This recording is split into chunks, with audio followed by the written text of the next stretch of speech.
Phyllis Haver worked her way up from bathing beauty comedienne to full-fledged silent star, made a successful transition to starring in the early Talkies, but then retired in 1930.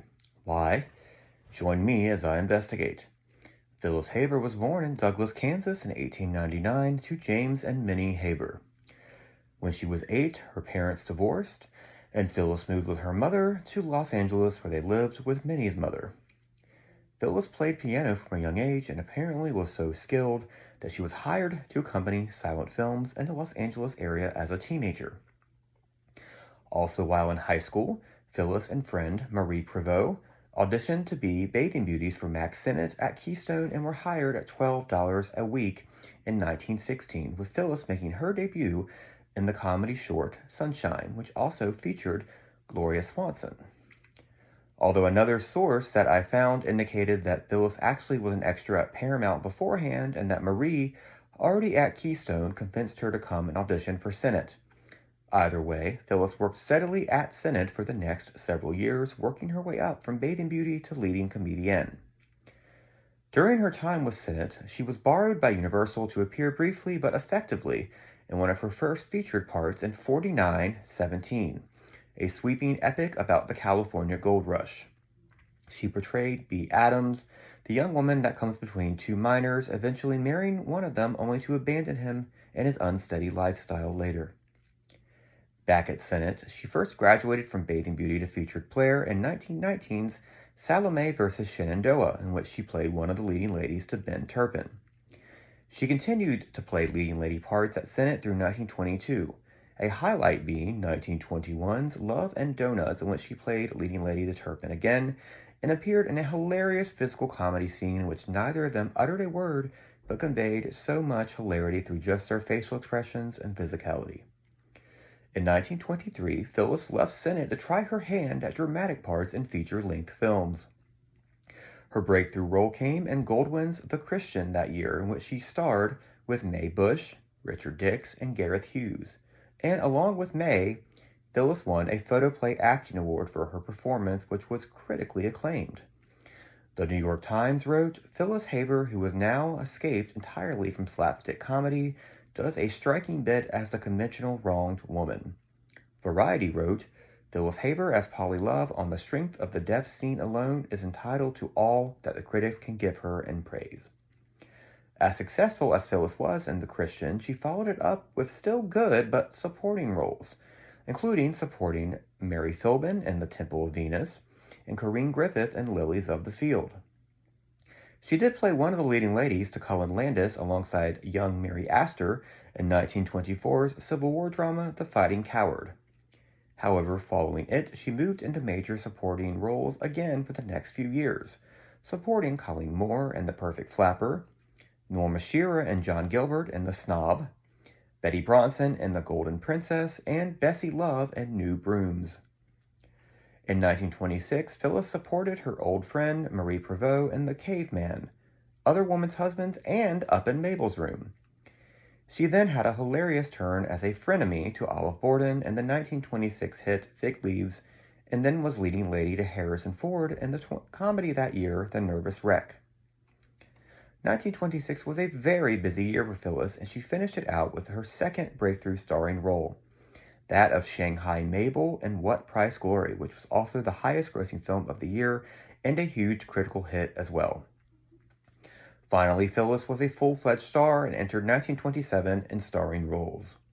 She starred with Harrison Ford again in the comedy No Control, won another Photoplay Award, and further a critical acclaim for her work as the Temptress alongside Emile Jannings in The Way of All Flesh, starred alongside Rod LaRock in the Napoleon drama The Fighting Eagle, and starred top billed in The Wise Wife. However, all of these achievements that year would be eclipsed by her final film of the year, the one that would come to define her as an actress and be her legacy, Chicago, in which she originated the role of Roxie Hart on the screen. This adaptation of Maureen Dallas Watkins' hit, play, and of course later musical, was a commercial and critical hit, with Phyllis winning another Photoplay Acting Award and further raves from critics, including the New York Times, who wrote, Miss Haver makes the combination of tragedy and comedy a most entertaining piece of work. She goes through the different scenes with singular appreciation for serious or humorous slants of the defendant. I have to say, in my opinion, her courtroom scene is one of the best of the film. Phyllis entered 1928 at the top of her game. She starred in 10th Avenue before moving on to star in several synchronized sound films or partial talkies. First was D.W. Griffith's Battle of the Sexes, which got her another rave in the New York Times. Next was Sal of Singapore, in which she played the title role. Next, she starred in The Shady Lady, which won her yet another photoplay acting award. Phyllis began 1929 by starring in The Office Scandal alongside Raymond Hatton, another partial talkie that appears to have done well. She then starred with Lon Chaney in Thunder, which was a synchronized sound film with no dialogue. Apparently, later in 1929, MGM signed Phyllis at $5,000 a week, and she was getting ready to continue her success as a talkie star. But then she met, fell in love with, and married millionaire playboy William Seaman and chose to walk away from her contract, apparently using the act of God clause to get out of it by saying, quote, "If marrying a millionaire is not an act of God, I don't know what is," end quote. Phyllis told one interviewer that she was perfectly content to be Mrs. William Seaman and was not interested in returning to the screen, refusing many offers, including, allegedly, Emil Jannings to star with him in The Blue Angel, in a part that made Marlene Dietrich a star instead. Although Phyllis did apparently appear briefly in a small part in the 1930 musical She Couldn't Say No, which is interesting and curious. But for the next 15 years, Phyllis remained married to Seaman before their 1945 divorce. Following their divorce, Phyllis more or less stayed away from the public eye, aside from a lovely 1954 appearance on This Is Your Life, in which she came out of retirement to surprise and pay tribute to Max Sennett. In her private life, Phyllis sadly battled depression for years. Tragically, in 1960, she took an overdose of barbiturates and was found by her housekeeper the next day. She was only 61 years old. So we are left with the question, why did Phyllis Haver retire after making a successful transition to the talkies? Well, we had that answer from Phyllis herself. If marrying a millionaire isn't an act of God, then I don't know what is. Phyllis was perfectly content to enjoy her life with her husband and was not interested in continuing on in Hollywood. It's a real shame, as I can see her having a pre-code talkie career similar to Constance Bennett or Carole Lombard, since she was so equally adept at slapstick comedy and serious emotional drama.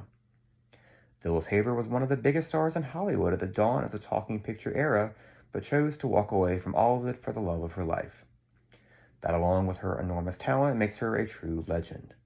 Please do me a favor, check out some of her incredible work today. You can find a number of Phyllis's films on YouTube: 4917, Love and Donuts, The Fighting Coward, Fig Leaves, The Nervous Wreck, What Price Glory, The Fighting Eagle, The Battle of the Sexes, and of course, Chicago. I must thank my sources for this episode, mont-alto.com, which featured a lovely and very helpful section of interviews about Phyllis from relatives and friends, the Pittsburgh Press, the Lawrence Journal World, Beyond Butler, Travalanche, Silence is Platinum, Virtual History, Find a Grave, and archive.org in the Media History Digital Library for their digitization of Variety. Please like and subscribe or follow this account if you want to learn more about the history of silent film stars whose stardom lasted only briefly in the talkies. Up next, join me as I investigate the silent talkie career of Wanda Holly. Thank you so much for joining me. Have a great day.